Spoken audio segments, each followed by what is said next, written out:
아멘. 먼저 감사한 내용을 잠깐 나누겠습니다. 광고한 것처럼 우리 분리개척 후보를 선출할 수 있어서 감사했고요. 모든 순장님들이 다 동참해서 이렇게 하시는 걸 보니까 우리가 꿈꾸던 대로 정말 잔치가 됐구나, 그런 생각이 들었습니다. 이제부터 시작입니다. 이제 우리 박 목사님이 장소를 확정하고 건물 얻는 그런 일도 기도해 주시고, 또 우리 장로님들이 자원해서 한 분이 가기로 했어요. 아직 정해지지 않았어요. 그래서 누가 갈 건지 그 선정 과정에도 하나님께서 개입해 달라고 기도해 주시고, 또 좋은 멤버들이 같이 합류할 수 있도록 기도해 주시고, 재정적으로도 채워지도록 기도해 주셔서 정말 교회의 열매는 또 하나의 교회거든요. 한 교회가 부흥하는 게 열매가 아니라 또 하나의 교회가 세워지는 게 진정한 열매입니다. 이 기쁜 일에 우리 모두가 다 기도로 동참해 주시면 감사하겠습니다. 두 번째 감사한 일은 금요일 날 2개의 패밀리에서 차대에 사역하시는 선교사님을 초청해서 함께 식사하고 같이 말씀도 나누고, 한 패밀리는 선물, 한 패밀리는 봉투를 전달하더라고요. 그걸 보면서 얼마나 기뻤는지 몰라요. 우리 교회가 패밀리에서 나오는 헌금은 100% 다 선교사나 미다리교회에 보냅니다. 그렇게 하게 하는 이유는 각 패밀리가 한 교회라는 것들을 의식하라고 하는 거죠. 교회에 재정권을 드리는 거예요. 패밀리에 재정권을 들여서 교회라는 것을 인식시키는 거니까 돈만 보내지 마시고 선교사님들이 오시면 초청해서 같이 식사도 하시고 기도 제목도 나누시면 진짜 더 아름다울 것 같아요. 거기까지 해주시면 정말 좋겠습니다. 수고해 주신 분들 감사를 드리고요. 마지막 세 번째는 제가 한 주간 동안 참 행복한 목회를 하고 있다, 그런 생각이 들었어요. 분리개척을 위한 투표도 했고요. 또 이렇게 선교사님 모셔서 같이 식사도 했고요. 더 놀라운 것은 새가족 신방을 갔는데 어떻게 우리 교회 등록했냐고 물어보니까 우리 문화교실, 그 문화교실에 자기 아들이 계속 잘 참석하는 것 때문에 좀 멀지만 우리 교회 등록했다는 거예요. 감동이었어요. 야, 우리 문화교실 선생님들이 아무도 알아주지 않는 가운데 열심히 이렇게 하시더니 이런 열매들이 나타나는구나. 그래서 정말 행복했어요. 저는 저 혼자 하는 목회를 꿈꾸지 않고 우리 모두가 하는 공동체 목회를 꿈꿉니다. 여러분 모두가 다 하나의 주인으로서 책임지고 맡은 은사와 달란트를 가지고 섬겨주셔서 교회를 든든히 세워갔으면 좋겠습니다. 수고하신 분들에게 감사드리고, 지금 눈에 열매가 나타나지 않아도 지치지 말고 같은 것 최선을 다해서 감당해 주시면 고맙겠습니다. 자, 이제 오늘 제목을 한번 볼까요? 제목이 뭡니까? 성령에 이끌리는 사람. 하나 유머부터 하려고 합니다. 보통 시중에 나오는 유머 중에 남자들은 새 여자의 말을 들어야 한다.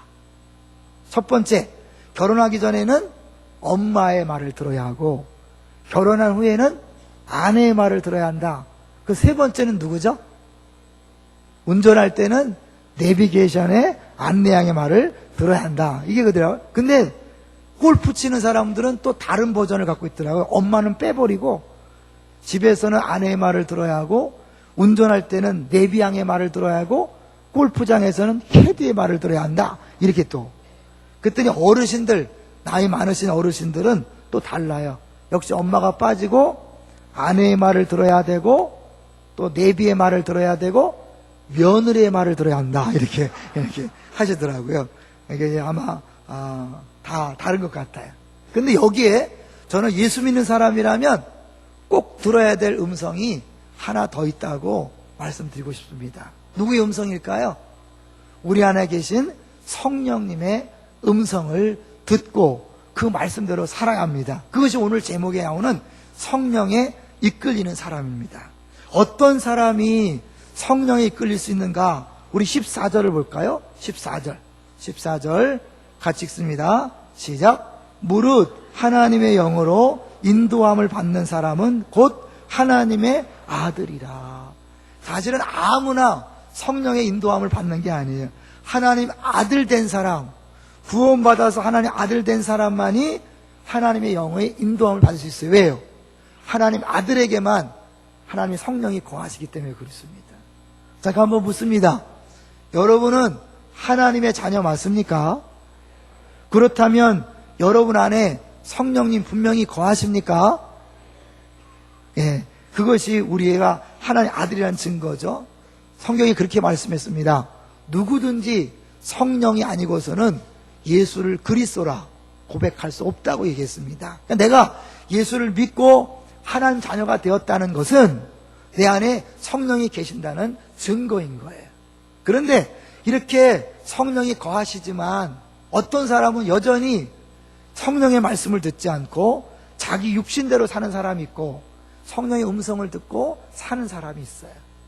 아내의 말을 들을 때 행복한 것처럼 성령의 말씀을 들을 때 살 수 있습니다. 한번 볼까요? 12절 13절을 보겠습니다. 12절 13절 시작. 그러므로 형제들아 우리가 빚진 자로 돼 육신에게 져서 육신대로 살 것이 아니니라. 13절 너희가 육신대로 살면 반드시 죽을 것이로되 영으로서 몸의 행실을 죽이면 살리니.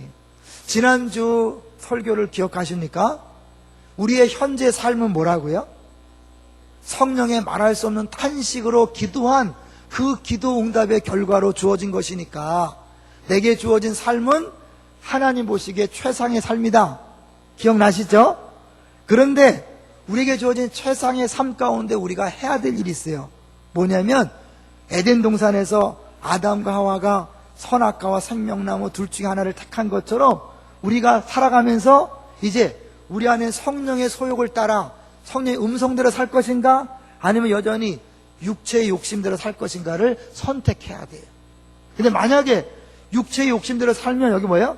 죽는다 그랬어요. 죽는다. 그러나 이 몸의 행실을 죽이고 성령의 음성을 따라 살면 우리는 살게 된다. 우리 11절도 한번 볼까요? 11절 보세요. 어느 정도로 사는 걸 약속하냐? 11절 시작. 예수를 죽은 자 가운데서 살리신 이의 영이 너희 안에 거하시면 그리스도 예수를 죽은 자 가운데서 살리신 이가 너희 안에 거하시는 그의 영으로 말미암아 너희 죽을 몸도 살리시리라. 예, 우리 안의 영은 죽은 몸도 살리시는 영이니까 살리는 영이에요. 그래서 그 영을 따라 살아가면 우리가 살고 우리와 만나는 모든 사람도 살아나지만 우리가 육신대로 살면 우리도 죽고 우리 주변 사람들도 다 죽게 된다는 것을 기억하셔야 된다는 거죠. 근데 이 말씀을 하시면서 특별히 종과 양자를 비교해서 얘기합니다. 우리 15절을 볼까요? 이 15절 같이 읽습니다. 시작. 너희는 다시 무수하는 종의 영을 받지 아니하고 양자의 영을 받았으므로 우리가 아빠 아버지라고 부르짖느니라. 종과 아들이 다른데 어떻게 다른가를 보여주고 있는 거죠. 그래서 먼저 아빠 아버지 뭔 뜻일까요? 구약시대 때 하나님 이름을 부를 수 있었어요 없었어요? 못 불렀어요. 그래서 여호와인지 야훼인지 여호반지 우리가 지금 알 수가 없어. 감히 하나님 이름을 부를 수 없어서 여호와란 소리를 못했어요. 그 밑에 모음을 가지고 아도나이라고 불렀을 뿐이에요. 그 지금 야훼가 맞다 여호와가 맞다 여호바가 맞다가 하는 것은 들어본 적이 없기 때문에 그래요. 그 정도로 하나님이 거룩한 분이라고 했는데 예수님이 나사렛 촌뜨기가 딱 나타나더니 하나님은 나의 아버지다. 그것도 보통 아버지가 아니라 아바 아버지다. 여기다 아바란 뜻은 우리가 가깝게 부를 때 쓰는 아빠와 똑같은 뜻이에요. 그래서 아빠 아버지라고 번역해 놓은 거예요. 그러니까 예수님이 하나님과 얼마나 가까우면 아빠라고 부르는 거예요. 아빠라고. 그러고 나서 너희들도 성령이 너 안에 거하기 때문에 아빠라고 부를 수 있다 그러는 거예요. 그러면서 그 아빠라고 부르는 사람과 종은 천지 차이다. 육신대로 사는 삶은 종의 삶을 사는 것이요 성령의 말씀을 듣고 사는 사람은 양자의 삶을 사는 것이다라고 얘기하는 거예요. 그러면 종의 삶이 뭡니까? 한마디로 종은요 늘 주인의 눈치를 살펴야 돼요. 잘해야 된다는 강박관념이 있어요. 실수하면 안 돼요. 그래서 종은 사실 율법의 메인 사람을 얘기하는 거예요. 우리가 신앙생활 하면서 어떤 사람은 늘 쫓기는 사람이 있어요. 뭔가 해야 될 것 같고 잘해야 될 것 같고 항상 다른 사람의 시선과 눈치와 인정과 평가에 목말라하는 사람이 있어요. 그 사람이 바로 종의 삶인 거예요. 자녀의 삶, 양자의 삶은요, 이제 하나님을 아빠라고 부르는 가까운 사이가 됐기 때문에 잘하고 못하고는 아무 문제가 안 돼요. 여러분, 자녀가 꼭 잘해야 자녀인가요? 아니에요. 자녀는 잘 못해도 자녀예요. 아무 문제가 없어요. 그래서 그냥 내게 주어진 것을 누리면 되는 거예요. 잘하려고 할 필요 없어요. 남들 시선 신경 쓸 게 없어요. 특별히 뭐 성공, 실패 이런 거 신경 쓸 게 없어요. 왜? 내가 양자가 된 다음에는 하나님 아버지가 내 인생을 다 책임져 주기 때문에. 할렐루야. 지난주 목요일 날 한 가정에 같이 식사할 때 그 집에서 딸을 입양한 이야기를 들었어요. 아이가 굉장히 어려운 상태 속에서 입양을 했더라고요. 근데 지금 얼마나 이쁘게 잘 자라는지 몰라요. 제가 말씀을 준비하는 중이었으니까 그 말이 더 마음에 와닿더라고요. 만약 그 아이가 그 집에 입양이 안 됐다면 지금 어떻게 되었을까? 그러나 그 집에 입양됐기 때문에 사랑하는 딸이 되어서 온 가족의 사랑을 독차지하고 살아요. 모든 가족들이 그 아이 중심으로 돌아가는 것을 봤어요. 이게 양자의 복이에요. 하나님께서 우리를 양자 삼았다는 것은 이제 우리를 위해서 모든 것들을 다 베푸신다는 것을 약속하는 것과 같은 거예요. 믿습니까? 그러니까 여러분 너무 잘하려고 하지 마세요. 교회에서 너무 잘하려고 하지 마시고 큰일 하려고 하지 마시고 박수 받으려고 하지 마시고 심지어 뭐 성공하려고 그렇게 할 필요 없어요. 목사할 때 너무 잘하려고 하지 마세요. 너무 잘하려고 하는 건 종의 자세예요. 자녀는 즐기는 거예요. 그래서 요 부분을요 메시지 성경에 이렇게 번역했어요. 15절을 이렇게 번역했어요. 제가 읽어드릴게요. 하나님께 받은 이 부활 생명의 삶은 결코 소심하거나 무거운 삶이 아닙니다. 이는 기대 넘치는 모험의 삶, 어린아이처럼 늘 하나님께 다음은 또 뭐죠, 아빠? 다음은 또 뭐예요? 기대가 돼요. 이런 삶이라는 거예요. 늘 두려워서 뭔가 해야 될 것 같은 강박관념과 스트레스 속에서 잘해야 된다, 성공해야 한다, 남보다 뛰어나야 된다, 이런 게 아니라 이미 내게 주어진 것이 최고의 것이며 이제 아버지가 가장 좋은 것들을 베풀 것이기 때문에 아빠 또 뭐예요? 뭘 주실 거예요? 이렇게 사는 것이라는 거예요. 할렐루야. 많은 사람들이 예수 믿으면서 너무 힘들어해요. 힘들지 않아야 될 부분 가지고 너무 힘든 거예요. 교회 와서 너무 다른 사람의 시선에 너무 신경 쓰지 마세요. 남들보다 돈이 많아야 될 것도 아니고 좋은 직장 다닐 것도 아니에요. 괜찮아요. 여러분 주어진 것은 누가 주신 거라고요? 하나님 아버지가 주신 거예요. 믿습니까? 그러면 그대로 기뻐하고 감사하세요. 세상의 모든 가치 기준, 모든 판단 기준에서 자유케 되시기를 주의 이름으로 축원합니다. 우리 교회에서는 가난이나 부나 건강이나 약함이나 아무 상관없어요. 그건 아무 문제가 안 돼. 왜? 그건 세상의 기준이, 세속의 기준이. 우리가 예수 믿는다는 건 그것을 벗어났다는 거예요. 육신에서 죽었다. 육신의 가치가 죽었다는 거예요. 그래서 우리는 천국을 누리며 살아가는 거예요. 찬송할까요? 438장. 늘 부르는 찬송이죠. 이 찬송이 어떻게 나올 수 있습니까? 세상의 모든 가치 기준으로부터 자유케 되었을 때에 438장 1절 내 영혼이 은총 입어 중한재짐 벗고 보니 슬픔 많은 이 세상도 천국으로 화하도다. 주의 얼굴 뵙기 전에 멀리 뵈던 하늘나라 내 맘속에 이루어지니 날로 날로 가깝도다. 3절은 같이 불러볼까요? 높은 산이 거친 들이 조막이나 궁궐이나 내 주 예수 모신 곳이 그 어디나 하늘나라 할렐루야 할렐루야 찬양하세 내 모든 죄 사함받고 주 예수와 동행하니 그 어디나 하늘나라. 아멘. 3절에 높은 산이 거친 들이 초막이나 궁궐이나, 여러분 초막이 좋아요? 궁궐이 좋아요? 솔직히 얘기해 보세요. 궁궐이 좋아요. 그러나 진짜 이 세상의 가치로부터 자유케 된 사람은 높은 산이든 거친 들이든 초막이든 궁궐이든 10평이든 20평이든 빌라든 아파트든 아무 상관이 없다는 거예요. 왜요? 그 모든 것들은 누가 주신 거예요? 주님 주신 것이고, 주께서 지금 내게 필요해서 주신 것이기 때문에 가장 좋은 것으로 아는 것이고, 또 하나 뭐예요? 우리는 더 이상 이 세상에 좋은 것, 이 세상에 귀한 것, 이것에 매여 있는 사람이 아니기 때문에 어디에서 뭘 하든지 천국을 누리며 살아갈 수 있다는 거예요. 할렐루야. 이걸 놓치지 마시기를 주의 이름으로 축원합니다. 그러니까 이제 내게 주어진 것 최고의 것이니까 이제 뭐예요? 내가 할 일은 뭐예요? 지금 이제 이 자리에서 감사하면서 하나님이 내게 뭐라고 말씀하시든지 그냥 따라가면 되는 거예요. 우회전해라, 내 우회전. 좌회전해라, 내 좌회전. 직진이요. 유턴. 그렇게 가다 보면 하나님이 좋은 것들, 필요한 것들을 주시는 줄로 믿습니다. 그렇기 때문에 배짱이 생기는 거예요. 찬송가 549장 가보세요. 여러분, 우리가 모든 걸 주 앞에 맡기고 양자로서 살아간다는 게 얼마나 신나는가. 앞길은 주 앞에 맡기는 거예요. 아버지가 책임지는 거예요. 양자는 그냥 아버지가 주신 것을 누리며 살아가는 거예요. 자, 549장. 내 주여 뜻대로 행하시옵소서. 온 몸과 영혼을 다 주께 드리니 이 세상 고락간 어려움과 좋은 것 주인도 하시고 날 주관하셔서 뜻대로 하소서. 내 주여 뜻대로 행하시옵소서.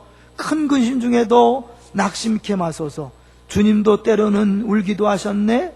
날 주관하셔서 뜻대로 하소서. 3절 역시 같이 불러봅니다. 내 주여 뜻대로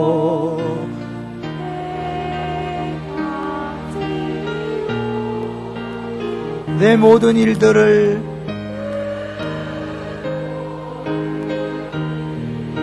다 주께 맡기고 저 천성 향하여 오 천성 향하여 고요히 가리. 살든지 죽든지 뜻대로 하소서. 한 번 더 살든지 죽든지 살든지 죽든지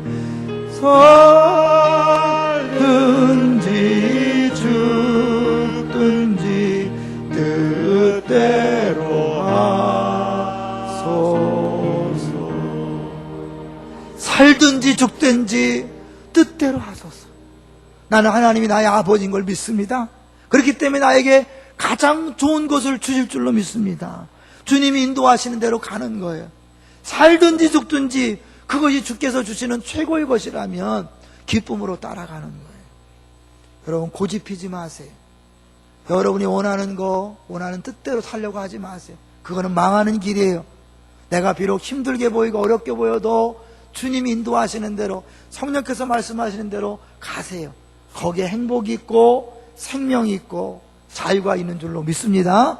근데 그 길에는요, 고난이 있을 수 있다는 것도 기억하세요. 한번 볼까요? 16절 17절을 보겠습니다. 16절 17절 시작. 성령이 친히 우리 영과 더불어 우리가 하나님의 자녀인 것을 증언하시나니. 17절 자녀이면 또한 상속자 곧 하나님의 상속자요 그리스도와 함께한 상속자니 우리가 그와 함께 영광을 받기 위하여 고난도 함께 받아야 할 것이니라. 이 부분을 온전히 이야기해서는 당시 로마 제도를 잠깐 아셔야 돼요. 로마에서는요, 이 정식 아들이 제대로 역할을 못하거나 아들이 없으면 양자를 드립니다. 근데 양자를 드릴 때 반드시 증인을 세워야 돼요. 7명의 증인을 세워서 이 사람이 아이를 양자로 삼았다, 끝까지 가야 된다는 걸 보여주는 거예요. 중간에 버릴 수 없어요. 이걸 참고로 성령께서 우리 안에서 우리가 자녀인 걸 증언한다는 건 뭐예요? 끝까지 간다는 거예요. 그러니까 우리가 자녀가 되었다는 것은 뭐예요? 다른 말로 상속자가 되었다는 거예요. 하나님 나라를 이어받을, 유업으로 받을 상속자가 되었는데 그리스도와 함께니까 뭐예요? 예수님과 같이 함께 공동으로 상속자가 되었다는 거예요. 이 어마어마한 영광을 위해서 뭐예요? 고난도 같이 받아야 된다는 거예요. 제가 사실은요, 이 부분 설교 준비하면서 조금 어려웠어요. 왜냐하면 내가 이 설교를 했을 때 과연 성도들이 제대로 반응할까? 무표정으로 반응할 텐데 이런 생각이 드는 거예요. 왜냐하면 이것이 얼마나 놀라운지가 감이 안 잡히니까. 영광이고 다 필요 없고 당장 돈을 주셨으면 좋겠다, 막 이런 거잖아요. 영광 다 필요 없고 지금 당장 내가 아프니까 낫게 했으면 좋겠다, 이런 거이잖아요. 그런데 그런 것을 계속 붙잡고 늘어지면 여러분요, 우리 인생은 풀리지 않습니다. 왜냐하면 하나님은요, 우리가 원하든 원하지 않든 상속자를 만들었기 때문에 상속자답게 변화시키는 줄로 믿습니다. 정금 같은 신앙으로 만들기 위해서 우리를 계속해서 변화시켜서 고난을 주는데, 이 고난에 대하여 내가 해석을 잘못하면 내가 예수 믿는데 왜 나에게, 우리 가정에, 우리 직장에, 사업장에 이런 일이 있습니까? 나 교회 떠날래요? 나 예수 안 믿게 될 거예요? 이렇게 엉뚱한 반응을 보이는 거예요. 아니에요, 여러분. 예수 믿었기 때문에, 하나님 자녀가 되었기 때문에 여러분은 상속자가 되어서 고난이 오는 거예요.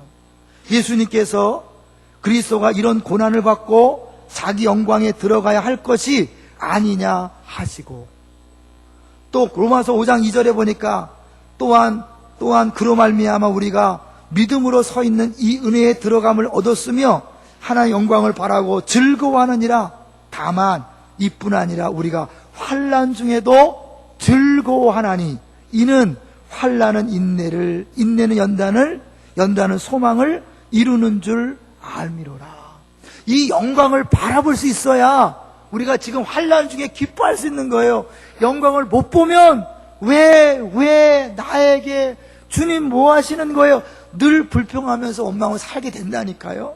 골로새 1장 24절에 보니까 나는 이제 너희를 위하여 받는 괴로움을 기뻐하고 그리스도의 남은 고난을 그의 몸된 교회를 위하여 내 육체에 채우노라. 고난을 기뻐해서 그 고난을 육체에 채운다라고 이야기하는 거예요. 왜? 그 고난이 필요한 줄 믿기 때문에. 그런데 이것은 잠시 잠깐이에요. 고린도후서 4장 17절에 보니까 우리가 잠시 받는 환난에 경한 것이 지극히 크고 영원한 영광에 중한 것을 우리에게 이루게 함이니. 지금 이 환난, 고난의 잠깐의 고난이 큰 영광을 이룬다는 거예요. 말씀을 준비하면서 화성에서 지금 개척한 지 몇 년 안 됐는데 교회를 짓고, 우리보다 더 많아. 우리가 늦게 개척했는데 인원이 더 많아요. 화성에서 정말 완전히 다 쓸어먹어서 블랙홀이 갈 정도로 잘 나가는 교회가 있어요. 정갑신 목사님의 예수향락교회예요. 근데 이번에 임직식을 했어요. 그 창신교회에서 위임식을 한 번 하고, 원래 위임식은 결혼과 같다 그러는데 한 번 하고 그만두고 왔기 때문에 2번 결혼한 셈이라고 이제 그렇게 유머로 하면서 김인지 목사님이 그런 얘기를 했다고 그러더라고요. 그 서초동에서 그렇게 죽을 고생을 하더니 하나님께서 이렇게 큰 영광의 복을 주셨다. 진짜 고생했거든요. 6개월 동안 우울증에 걸려서 너무 힘드니까, 우울증에 걸려서 목사인데도 밑을 보면서 떠내릴 생각을 한 거예요. 끊임없이 병원 치유받았고요, 치료받고 친구들이 끌어내서 운동시켜서 간신히 살아났어요. 그리고 화성에 와서 개척했는데 향남의 최고의 교회가 됐어요. 엄청난. 저는 그것을 보면서 하나님 주신 고난 다 이유가 있다는 것을 다시 한번 깨달았어요. 여러분, 우리가 예수 믿으면서 받는 고난 이유가 있는 줄로 믿습니다. 사랑하는 아빠가 자녀에게 주시는 거 괜히 골탕 먹이는 게 아니에요. 이유가 있는 거예요. 그러므로 고난이 왔을 때 여러분 낙심하지 마시고 기쁨으로 반응하시기를 주의 이름으로 축원합니다. 그래서 이 말씀을 통해서 이걸 깨달은 사람들은요, 이 고난에 대하여 기뻐하면서 오히려 이런 고백을 했다 그래요. 마틴 루터는요, 이 본문을 가지고 이렇게 했다 그래요. 이 말씀은 차라리 황금 문자로 기록되었으면 더 나을 뻔하였다. 황금 문자. 너무나도 위로가 넘치고 큰 소리로 찬양할 만하라. 지금 고난이 왔지만 이 고난 뒤에 영광이 있기 때문이라는 사실을 아니까 자녀이면 또한 상속자, 곧 하나님의 상속자요 그리스도와 함께한 상속자니 우리가 그와 함께 영광을 받게 하여 고난도 함께 받아야 할 것이나, 너무나 귀한 말씀이니까 황금으로 써야 된다는 거. 황금으로. 감동이 없죠. 설교자 아팠어. 이걸 어떻게 전해야 되나, 이 뜨거움을 어떻게 전해야 되는가. 그러나 우리가 느끼든 느끼지 못하든 상관없이 이 일은 사실입니다. 그렇기 때문에 여러분이 못 느끼면 손해고 느끼면 이익인 거예요. 어차피 우리가 느끼든 못하든 믿든 안 믿든 우리는 그 영광을 받아야 될 사람이기 때문에 고난이 주어지게 되어 있어요. 그 고난 앞에 어떤 사람은 할렐루야 찬송하면서 가지만 어떤 사람은 징징대고 불평하고 원망하고 그 불평과 원망 때문에 잘못된 선택을 하는 거예요. 성령께서 가라는 데를 가지 않고 내 식대로 막 가고 지 맘대로 가다가 나중에 그것 때문에 선악과를 선택했기 때문에 또 고통당하고 아픔을 당하는 거예요. 그래서 우리가 이것이 왜 왔는지 무엇 때문인지 알고 마음의 평강을 유지할 때 올바른 선택을 할 수 있는 거예요. 성령의 음성을 따라갈 수 있는 거예요. 한 분 더 걸볼까요? 영국의 어느 목사님이요, 이 본문을 묵상하면서 그랬다는 거예요. 나는 주님을 찬양하지 않을 수 없습니다. 길을 걸어갈 때마다 한 발을 들어 올리면 그 발이 영광이라고 말하는 것 같고, 다른 발을 들어 올리면 그 발이 아멘이라고 말하는 것 같습니다. 영광, 아멘, 영광, 아멘. 우리 모두가 이런 기쁨 맛보시기를 주의 이름으로 축원합니다. 똑같은 사람이잖아요. 누구는 영광, 아멘, 황금 문자. 그런데 우리 뭐예요? 맹맹. 그거 다 필요 없고 당장 돈, 건강, 우리 애새끼 취직, 이것으로부터 자유롭게 되시기를 주의 이름으로 축원합니다. 왜냐면 그거 붙잡고 늘어져도 아닌 건 아닌 거예요. 주님이요, 우리를 그렇게 시시한 존재가 아니라니까요. 하나님 나라를 상속할, 예수님과 똑같이 다스릴 만한 그런 존재를 우리 세웠기 때문에 거기 맞는 사람을 만들어야 돼요. 금을 순금으로 만들기 위해서 뜨거운 불에 집어넣는 것처럼 그렇게 해야 되는 거예요. 한 이야기를 하면서 말씀을 정리하려고 합니다. 여러분, 스트라디바리우스라는 거 들어봤어요?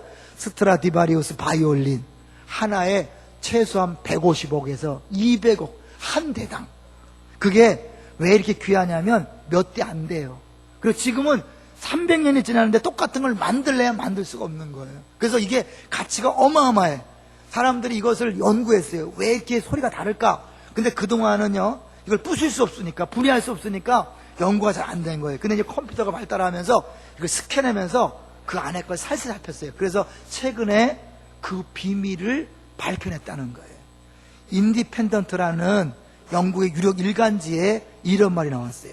과학자들이 최근 300여 년이 지난 지금에도 여전히 아름다운 음색과 선율을 자랑하며 세계 최고의 악기로 인정받고 있는 스트라디바리우스의 비밀을 밝혀냈다. 그 비밀은 바이올린의 몸체를 만드는 두 개의 나무판의 일정한 밀도에 있다고 전했다. 나무가 다르다는 거예요. 재료가 다르다는 거예요. 그래서 알고 봤더니 이 바이올린에 쓰인 나무들이 1645년부터 1715년 사이에 이탈리아에서 그 채집한 나무들이에요. 그때 무슨 일이 있었냐면 당시 이탈리아에 극심한 한파가 몰려와서 웬만한 나무들은 다 얼어 죽었대요.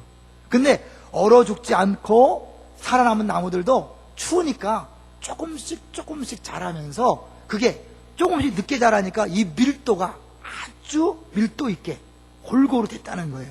그것이 결국은 이 스트라디바리우스라는 어마어마한 바이올린이 되겠다는 거죠. 고난과 아픔이 명품을 만들어냈다는 거예요.